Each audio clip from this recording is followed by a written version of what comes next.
My name is Sarah Moody Veldhuis, and I am thrilled to be here today at the Norfolk County Public Library to read my poem, which was selected as the winner of the adult poetry category.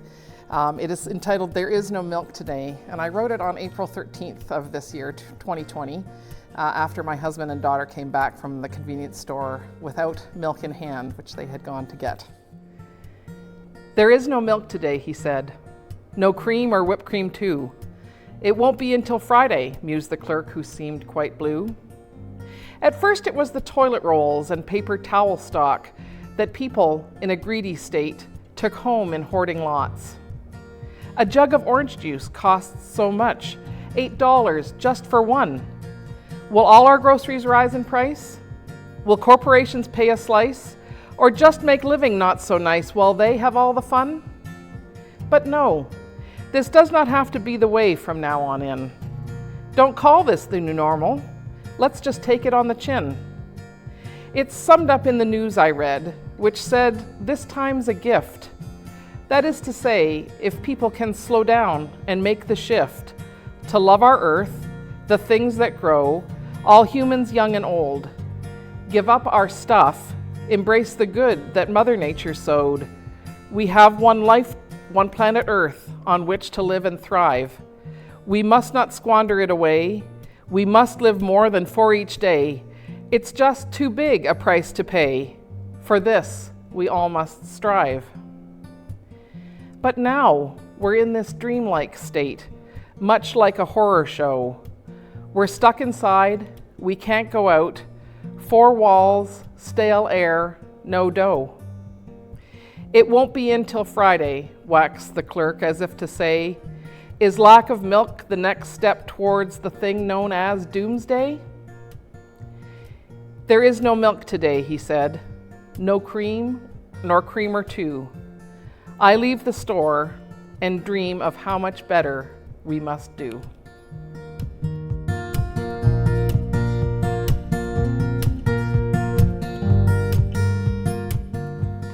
Okay, my name is Lisa Timpf, and I will be reading the poem Deck Chairs.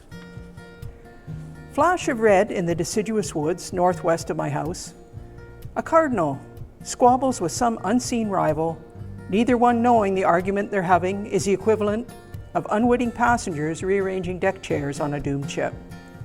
The very woods where the cardinal flutters and utters his challenges to the world is set to be razed, just like the parcel west of it, which even now sprouts a bumper crop of new-built townhouses.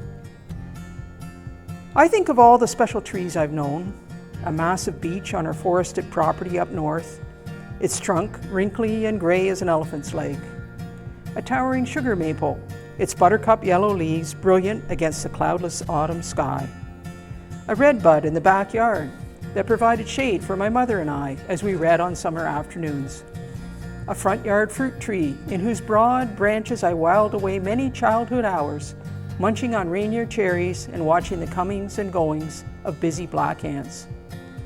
All the individual trees teaching the essence of treeness. Is it wrong to grieve for the fallen, even though we know all things must have their endings? Trees observe and sense and evaluate as a busy world passes them by.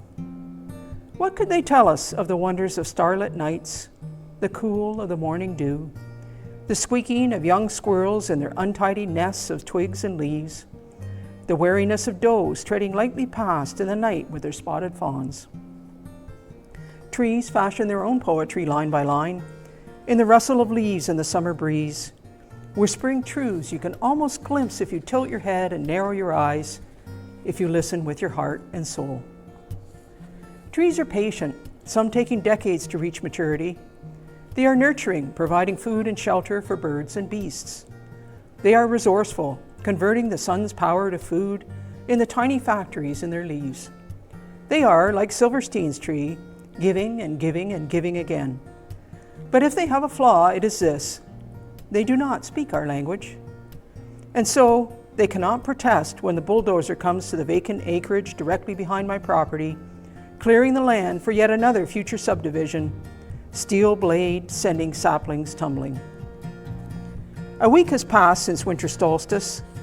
An optimist would note the days are getting longer. A pessimist might remark on the long, cold months that remain still between us and summer's warmth. Looking at the vacant lot behind our house, where the yellow bulldozer's rumbling clatter has finally stilled, I do not know what I should think.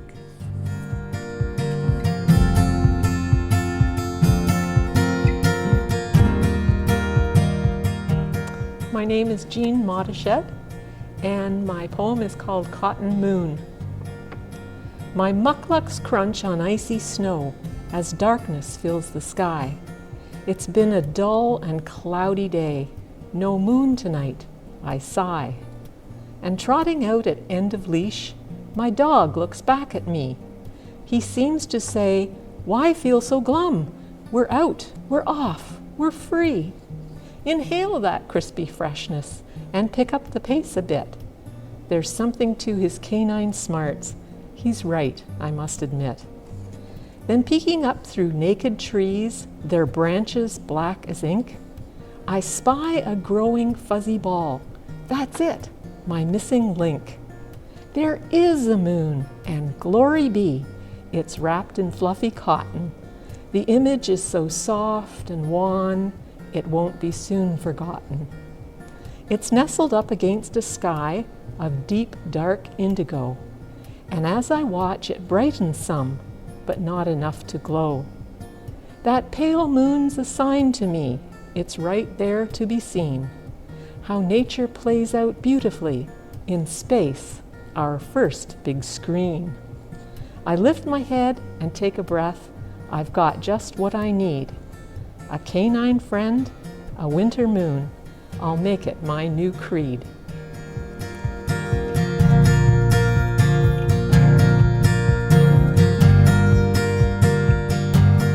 Hi, I'm Bob Wood. This is Rupert Hotel, December 1989. Gordon was sorry, but it was tough keeping warm, and he'd had some to drink, so setting fire to those papers on the floor in the middle of his second floor room made some kind of sense. At the Rupert Hotel, a 3-story brick walk-up in a licensed city rooming house off Queen Street East at Parliament, those with few options and few dollars could exist, in a way. Gordon's warming fire soon leapt out of control, flames and choking smoke filling the corridors as the fire gained full possession of the hallways. The license pinned to the wall wasn't worth the paper it was printed on, as far as the protection it afforded the 31 tenants at the Rupert on this wintry night. A sprinkler system might have halted the fire's progress. Perhaps tenants could have taken action if the alarm system had been operable or fire extinguishers stored in the basement were reachable. It was 17 long minutes before someone called 911. When firefighters arrived, the whole building was enveloped. Flames leapt out of the top floor windows. Firefighters using ladders forced their way into the searing heat of the second floor. Later, a witness called it a vision out of hell. As the fire raged, people screamed, crying out for their friends. It took 6 hours and 18 crews to subdue the blaze. Thankfully, some tenants were saved, and many escaped. For days, crews chopped through ice and debris to locate bodies. They found 9 men. A woman had returned to the building to help a friend. Donna Marie Kahn died, as had the others, of heavy smoke inhalation. Soon an inquest was held. Recommendations were made, new rules created, regulations established, housing planned. After a while, all was forgotten. Rules and regulations lapsed, were ignored or opposed, and the programs ended. In the city today, austerity policies compel people to rent rooms in perilous and dangerous buildings. Many flee the downtown to illegal suburban homes where life is cheaper. According to the fire marshal, there were fires at 69 illegal rooming houses in the Toronto area between 2013 and 2017. Thank you.